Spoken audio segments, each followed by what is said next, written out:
وہ اس کے ہمراہ بالاٹ کے لیے نکل چکی تھی، جو کہ ترکی کا ایک خوبصورت شہر ہے۔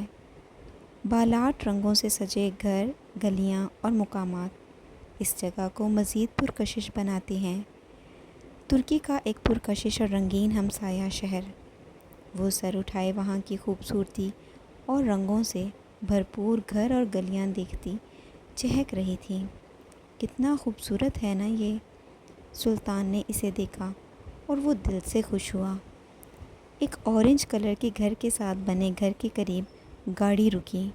وہ اس کے ہمراہ ایک کشادہ گھر کے سامنے کھڑی تھی۔ وہ گھر سفید اور نیلے رنگ کا تھا۔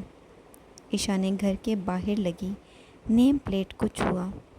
وہاں اس کا نام جگمگا رہا تھا، سرائے محل عشا عبدالباری، وڈینا اسٹریٹ نمبر 7D15 بالاٹ۔ یہاں میرا بھی نام لکھا ہے۔ وہ مسکرائی۔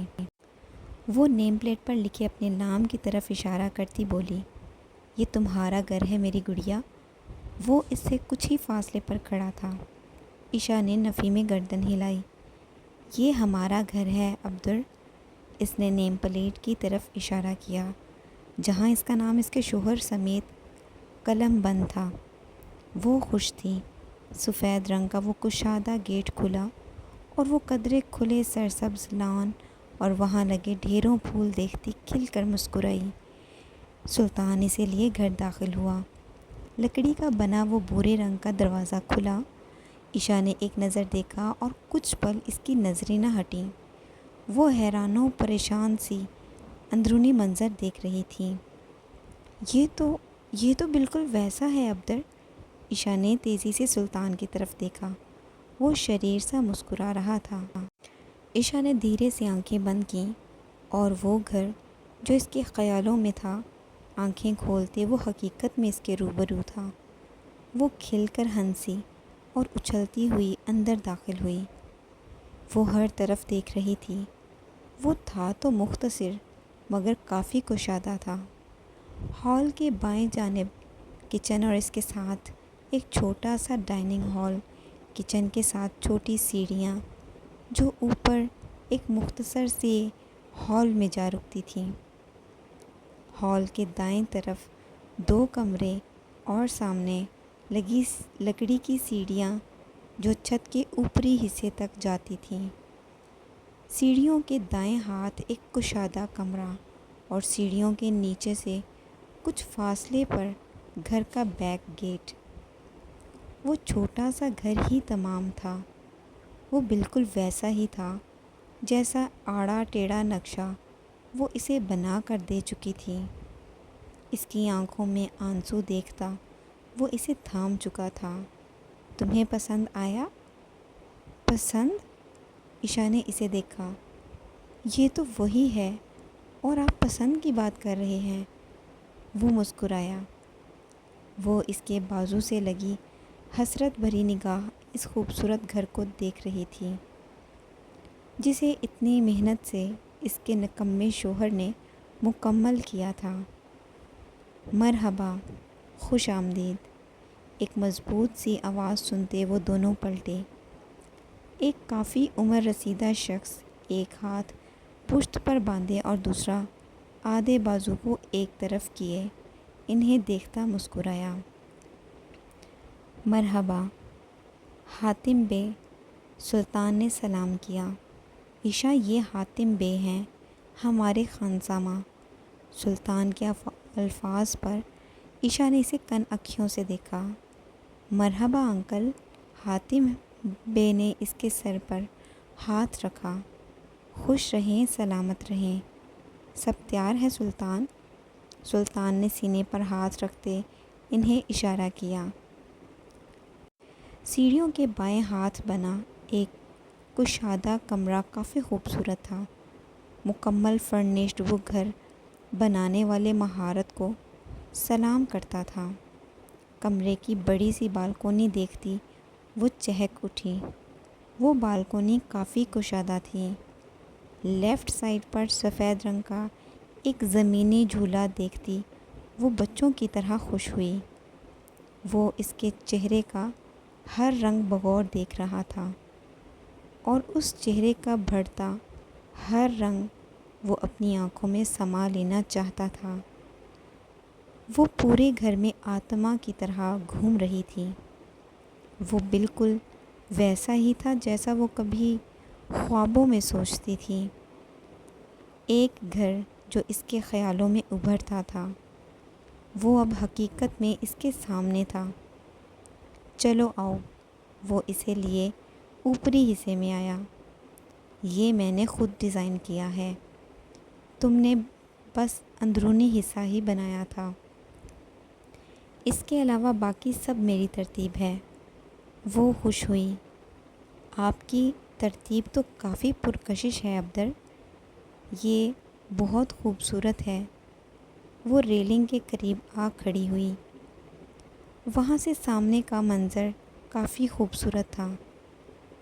میں اسے گھنٹوں دیکھ سکتی ہوں۔ وہ اپنے سامنے ابھرتے نظارے کو دیکھتے بولی، اور میں ساری زندگی۔ عشا نے گردن گھما کر اسے دیکھا۔ وہ اس کی آنکھوں میں دیکھتا مسکرا رہا تھا۔ وہ گردن جھکا گئی۔ ایک گہرا اندھیرا اس مضبوط وجود پر یوں چھا چکا تھا جیسے وہ اس کے وجود کا ہی حصہ ہو، مگر کربناک۔ وہ تھک چکا تھا۔ وہ خود سے اپنے اندر چھڑی اس جنگ سے لڑتا قدرے تھک چکا تھا۔ اس مضبوط آدمی کی ہمت اب جواب دے چکی تھی۔ وہ بے بسی کی حالت لیے بمشکل اپنے کمرے سے نکلا تھا۔ نہ جانے کیوں مگر وہ اپنا وجود گھسیٹتا اس کمرے کی طرف بڑھا۔ عثمان بے کی نگاہ اس کے کمرے میں بیڈ پر پڑی نیلی ڈائری پر پڑی۔ وہ نہ چاہتے ہوئے بھی اسے اٹھا کے کھول چکا تھا۔ اس کا لکھا ہر لفظ پڑھتا وہ خود پر قابو کھو چکا تھا۔ محبت اس کے ہر پنے پر صرف محبت تھی۔ اسے وہاں ایک گھٹن سی محسوس ہو رہی تھی۔ وہ ایک دم اس کمرے سے نکلا مگر وہ گھٹن ختم نہ ہوئی۔ وہ گہری سانسیں بھر رہا تھا۔ آخر کو وہ خود سے ہار چکا تھا۔ وہ اپنے قدم بڑھا گیا۔ اس کے قدم تھم نہیں رہے تھے، وہ رک نہیں رہے تھے۔ عجیب سا حلیہ دیکھ بکھیرے بال اور نیلی آنکھوں میں گہری سرخی لیے وہ اپنے سامنے بنی اس چھوٹی سی بلڈنگ کو بغور دیکھ رہا تھا۔ عثمان نے نگاہیں اٹھا کر دیکھا۔ اس دروازے پر کشادہ الفاظ میں لکھا تھا، لا الہ الا اللہ۔ زیر لب دہراتا وہ جھکا تھا۔ ایک قدم بڑھاتا وہ رکا نہیں اور بے اختیار ہی اندر داخل ہوا۔ وہ مختصر سی مسجد کافی پرسکون سی تھی۔ امام صاحب کے علاوہ 2 افراد وہاں موجود تھے جو امام صاحب سے کچھ تفصیلاً گفتگو کرنے میں مصروف تھے۔ عثمان بے کچھ ہی فاصلے پر نصب وضو خانے کی طرف بڑھا۔ نہ جانے آج وہ کتنے ہی عرصے بعد وضو کر رہا تھا۔ ہتھیلی میں پانی بھرے جب اس نے چہرے پر اچھالا تو وہ ٹھنڈا پانی ان آنکھوں سے نکلتے پگھلے ہوئے سیسے پر برف کی طرح محسوس ہوا۔ ایک گہری سانس بھرتا وہ مسجد ہال کے بیچوں بیچ آ بیٹھا۔ نہ جانے کتنی ہی دیر وہ بنا حس و حرکت اپنی جگہ پر شل بیٹھا تھا۔ مغرب کا وقت گزر چکا تھا اور عشاء کا وقت قریب تھا۔ میں سکون چاہتا ہوں یا رب، وہ کہتی ہے، تو سکون بخشتا ہے، مجھے سکون دے دے، مجھے تھام لے، میں گناہ گار نہیں بننا چاہتا، میں تھک چکا ہوں، مجھ میں مزید طاقت نہیں۔ وہ سجدہ ریز ہوا تو امام صاحب نے ایک نگاہ اسے سلجھے ہوئے سمجھدار نظر آنے والے شخص کو دیکھا۔ مجھے سکون چاہیے یا رب، سکون۔ سکون۔ اپنے الفاظ کے اختتام پر وہ مضبوط سا سنجیدہ شخص بلند آواز میں رو دیا۔ امام صاحب اپنی جگہ سے اٹھتے مسجد کے ہال سے باہر ہوئے۔ وہ دروازہ بند کرتے وہاں سے جا چکے تھے۔ وہ اسے اپنے رب کے ساتھ تنہا چھوڑ دینا چاہتے تھے۔ اس خاموش ہال میں صرف اس شخص کے لیے رونے کی آواز گونج رہی تھی۔ رب کی رضا میں راضی ہونا سیکھیں، وہ یقیناً آپ کو سکون بخشیں گے۔ مجھے معاف کر دے میرے رب، یا مجھے موت نصیب کر دے، یا میرے اندر اٹھی اس آگ کو ٹھنڈا کر دے۔ میں برداشت نہیں کر پا رہا، مگر میرے رب، اسے میرے دل سے کبھی نکالنا مت۔ میرا دل بند ہو جائے گا۔ مجھے ساری زندگی ہجر منظور ہے۔ میں کبھی کبھی اس کے سامنے اپنی بے بسی بیان نہ کروں گا۔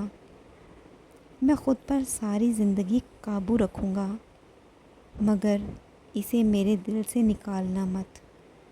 میرے اس نافرمان دل کے ایک کونے میں اس سراپائے سکون، اس خوبصورت احساس اور محبت سے گندی ہوئی لڑکی کو ہمیشہ آباد رکھنا۔ میں اس صنف نازک کی ہمیشہ عزت کروں گا۔ میرے دل میں اسے کبھی تکلیف نہیں ہونے دوں گا۔ میں نہیں جانتا کب اس نے میرے اس دل کو، میری اس روح کو اپنے ساتھ باندھ لیا، کب میں اتنا بے بس ہو گیا اس کے سامنے، کب میرا وجود مجھ سے بغاوت کر گیا۔ مگر اب سب تیرے حوالے میرے رب، سب کچھ۔ میں ہمیشہ اس کی عزت کروں گا۔ اگر کبھی بھی میرے دل نے مجھے مجبور کیا یا میں خود پر ضبط کھو بیٹھا تو میں اپنے ان ہاتھوں سے اپنی سانسیں روک دوں گا، مگر اسے میرے دل سے نکالنا مت۔ وہ بلند آواز میں روتا ہوا فریاد کر رہا تھا۔ اس کی آہیں اس ہال میں گونجتی ایک عجیب سا ماحول ابھار رہی تھیں۔ وہ متواتر سے چلتی ہچکیاں اور آواز دھیرے دھیرے مدھم ہوئی، اور وہ مضبوط سا شخص ڈھہ چکا تھا۔ نہ جانے کتنی ہی دیر وہ اپنے اندر کے طوفان کو شانت کرتا، لمبی سانسیں بھرتا، خود کو یقین دلاتا رہا۔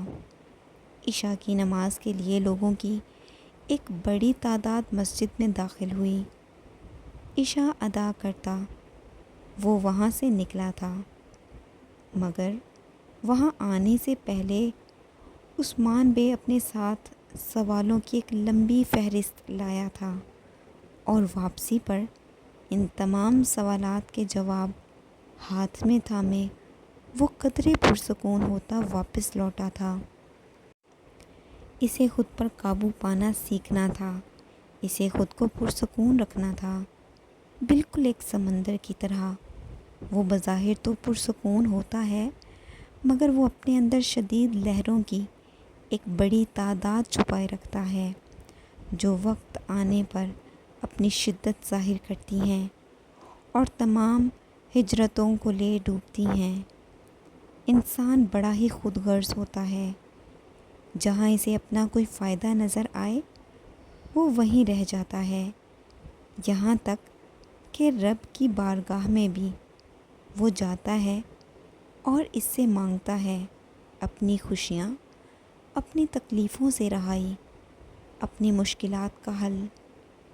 وہ کبھی اس کی رضا کے لیے اس کی بارگاہ میں حاضری نہیں دیتا، شاید، مگر وہ پاک ذات سکون بخشتی ہے۔ وہ تھام لیتا ہے، وہ سمیٹ لیتا ہے، اور وہی تمام ہے۔ یہ گیت کے اس چھوٹے سے فلیٹ میں جمی رونق اس پیارے سے لڑکی کی بھرپور خوشی کا سبب بن رہی تھی۔ وہ خوش تھا۔ آخر اسے اس کی محبت نصیب ہوئی تھی۔ حولیہ نے کتاب سے نگاہیں ہٹا کر اسے دیکھا۔ وہ بالکونی میں اس کے قریب بیٹھا اسے تکنے میں مصروف تھا۔ ایسے کیوں دیکھ رہے ہیں؟ میری مرضی، وہ مسکرایا۔ ایسے مت دیکھا کرو۔ وجہ؟ مجھے الجھن ہوتی ہے اور مجھے اچھا لگتا ہے۔ وہ لمبی سانس بھر گئی۔ وہ اپنی جگہ سے اٹھ کر اس کے قریب آ بیٹھا۔ حولیہ نے کھسک کر اس سے فاصلہ بنایا۔ کیا ہر وقت ڈرتی ہی رہتی ہو مجھ سے؟ کھا تھوڑی جاؤں گا تمہیں۔ یگیت نے آئی برو اٹھائے کہا۔ تمہیں کس نے کہا کہ میں تم سے ڈرتی ہوں؟ یگیت نے اس کے گرد بازو پھیلایا۔ آخر تمہیں مسئلہ کیا ہے؟ اگر تم مجھ سے تھوڑا دور رہ کر بات کر لو گے تو کیا ہو جائے گا؟ وہ اس کا ہاتھ دور کر رہی تھی۔ ہاتھ ہٹاؤ ایڈیٹ انسان۔ آئی لو یو حولیہ۔ مقابل کی دھڑکنیں مس ہوئیں۔ وہ بغور اسے دیکھ رہا تھا۔ وہ ان نیلی آنکھوں سے نظریں نہیں ہٹا پا رہا تھا۔ کبھی سوچا نہیں تھا کہ مجھے بھی محبت ہوگی۔ کوئی میری زندگی پر مجھ سے بھی زیادہ حق رکھے گا۔ کیوں؟ مجھ سے اتنی محبت کیوں کرتے ہو؟ میں تو اتنی خوبصورت بھی نہیں ہوں، حولیہ نے کتاب بند کرتے کہا۔ ہائے، میری آنکھیں لے لو اور پھر دیکھو خود کو۔ تمہیں خود پر رشک نہ ہوا تو مجھے منافق کہنا، یگیت نے دل پر ہاتھ رکھتے کہا۔ وہ اتھل پتھل ہوتی دھڑکنیں لیے رخ موڑ گئی۔ بڑے ڈائیلاگز آتے ہیں تمہیں، وہ مسکرایا۔ چلو چلتے ہیں۔ وہ اس کا ہاتھ تھامے اٹھ کھڑا ہوا۔ کہاں؟ کہیں بھی، جہاں تم کہو۔ چلو ترکی کی سڑکوں کو اپنے ہونے کا احساس دلاتے ہیں۔ حولیہ یگیت الپ، تم آزاد ہو اور میں تمہارے پر سنبھالوں گا ہمیشہ، وہ مسکرائی۔ حولیہ نے اس کی آنکھوں میں دیکھا۔ وہاں بس وہی تھی، فقط وہی۔ آس پاس سے بے نیاز یگیت نے چلتے چلتے دو آزاد پرندے سڑکوں پر پھرتے آس پاس سے اس کا ہاتھ تھاما۔ حولیہ نے ایک نظر اسے دیکھا مگر وہ آزاد نہ کر سکی۔ وہ اب کبھی اس گرفت سے آزادی نہیں چاہتی تھی۔ وہ اپنی گرفت مضبوط کرتی اس کے قدم بہ قدم چلتی ہوئی خوش تھی۔ وہ اس کے پیچھے پیچھے ہر اس جگہ کی طرف مڑتا جہاں وہ اشارہ کرتی۔ یگیت نے اپنے پسندیدہ گانے کے بول گنگنانے شروع کیے۔ وہ بغور اسے گاتا ہوا دیکھ اور سن رہی تھی۔ وہ گانے کے بول کے مطابق سٹیپس بدلتا، ایک ہاتھ سے حولیہ کے ہاتھ گھماتا، اسے اپنے سامنے کیے، کبھی گھماتا تو کبھی الجھاتا۔ وہ اسے دیکھتی اس کے ساتھ سٹیپس میچ کرتی کھل کر ہنس رہی تھی۔ وہ دو پاگل آس پاس سے بے نیاز رش سے بھرپور سڑک پر ایک دوسرے کے سنگ جھومتے ہوئے جا رہے تھے۔ وہ خوش تھی، آخر وہ آزاد تھی، اور اس کی آزادی کا خیال رکھنا اور اسے سنبھالنے والا وہ پیارا سا لڑکا اس کے دل و دماغ میں نقش ہو چکا تھا، جس کے سنگ جھومتی وہ زندگی کو محسوس کر رہی تھی۔ یگیت کے چلتے قدم آہستہ ہوئے۔ وہ مسکرایا۔ حولیہ، چلو گھر تک ریس لگاتے ہیں۔ اگر تم پہلے پہنچی تو میں کل تمہیں ایک خوبصورت لائبریری دکھانے لے جاؤں گا۔ وہ کافی مشہور اور جانی مانی ہے، تمہیں پسند آئے گی۔ اور اگر میں پہلے پہنچا تو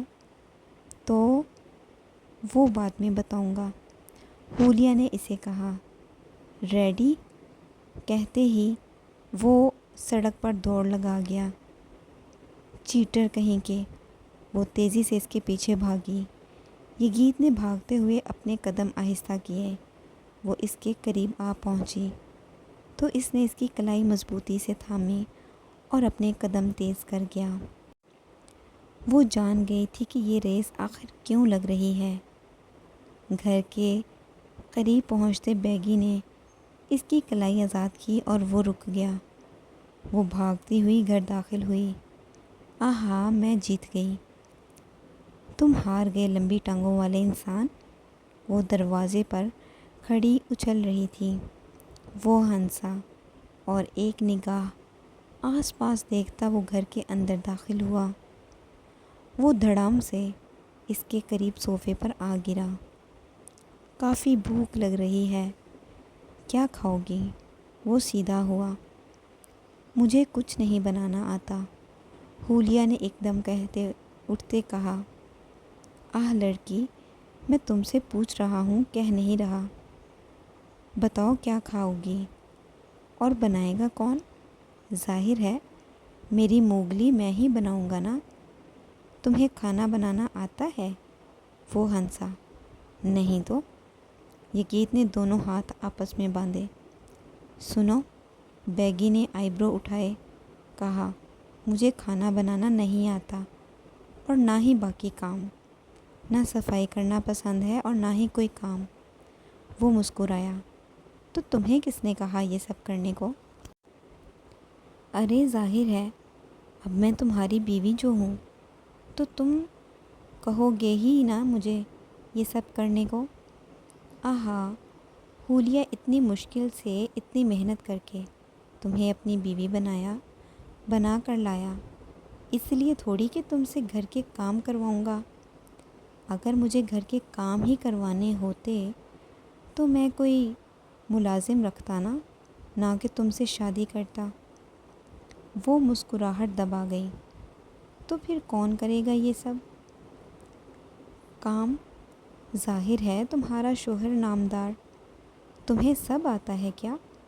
وہ اس بات میں سر ہلا گیا۔ کیا کھاؤ گی؟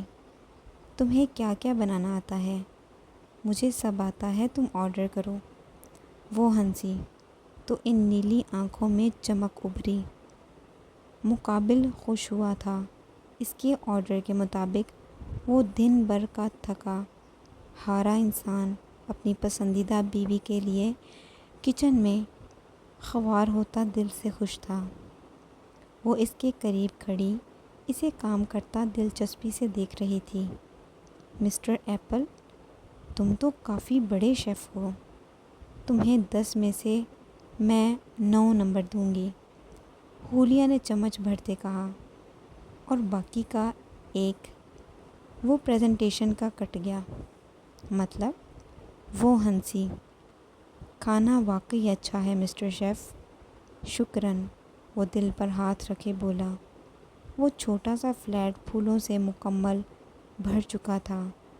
حولیہ کو پھول پسند تھے اور یگیت الپ کے لیے اپنی بیوی کی ہر پسند سب سے اوپر تھی، پھر وہ چاہے اسے پسند ہو یا نہ ہو۔